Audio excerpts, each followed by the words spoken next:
Okay, here we got a bad alternator. As you can see, it's not charging, 10.6 volts.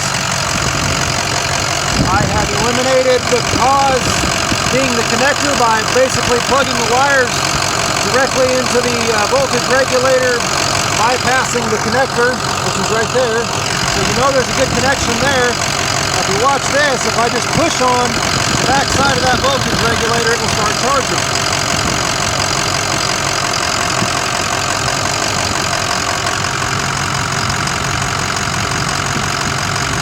Let go when voltage goes down.